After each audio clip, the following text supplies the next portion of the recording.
आप सबको जय मसीह की। इस सुबह के समय हम एक वचन अध्ययन करेंगे जो उत्पत्ति की पुस्तक 17वें अध्याय के पहले वचन से है।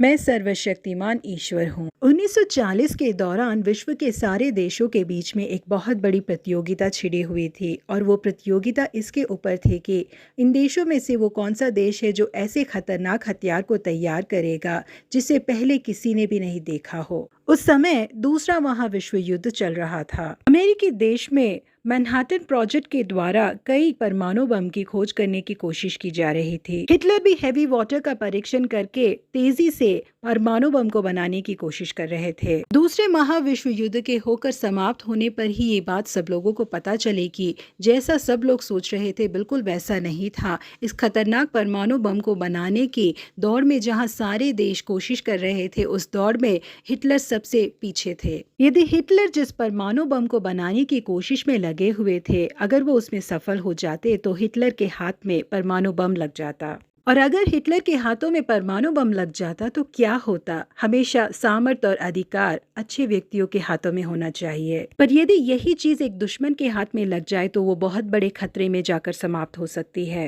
ये परमेश्वर के लोगों, महिमा और सामर्थ्य हमारे परमेश्वर के हाथों में है। उन्होंने उत्पत्ति की पुस्तक 17वें अध्याय के पहले वचन में अब्राहम से कहा है कि मैं सर्वशक्तिमान ईश्वर हूँ। परमेश्वर इस बात की कभी भी अनुमति नहीं देंगे कि एक मनुष्य उन पर जीत हासिल करे। हर एक समय में परमेश्वर ने इस बात को साबित किया है और करते आ रहे हैं कि वही सबसे बड़े परमेश्वर हैं। राजा साइरस के समय में दुष्ट मनुष्य हामान के हाथों में हद से ज्यादा अधिकार सौंप दिया गया था। उसने अपने अधिकार का दुष्प्रयोग करके सारे यहूदी लोगों को मार डालने की चाल चली, जिसके लिए उसने एक दिन को नियुक्त कर दिया और राजा के अंगूठी के मोहर का इस्तेमाल करके उसे कानून बना दिया। और इस खबर को जिस 127 देशों के ऊपर राजा शासन करते थे उन सारे देशों तक पहुंचा दिया। लेकिन सर्वशक्तिमान परमेश्वर ने उसकी सारी योजनाओं को रोक दिया। अपने लोगों की प्रार्थनाओं को परमेश्वर ने सुना और यहूदियों के ऊपर जो बुराई आने वाली थी उसे बदल दिया। दुष्ट मनुष्य हामान को फांसी पर लटका दिया गया और उसका अधिकार अच्छे मनुष्य मुर्दकाई के हाथों में आ गया। जी हाँ प्रिय परमेश्वर के लोगों, परमेश्वर कभी भी इस बात की अनुमति नहीं देंगे कि मनुष्य परमेश्वर पे जीत हासिल करे। वो हमेशा ही इस बात को साबित करते रहेंगे कि वही सर्वशक्तिमान ईश्वर है। बिल्कुल इसी तरीके से आपके जीवन में जो लोग आपके खिलाफ बुराई करने का सोच रहे हैं, परमेश्वर उनकी सामर्थ्य को और अधिकार को छीन लेंगे।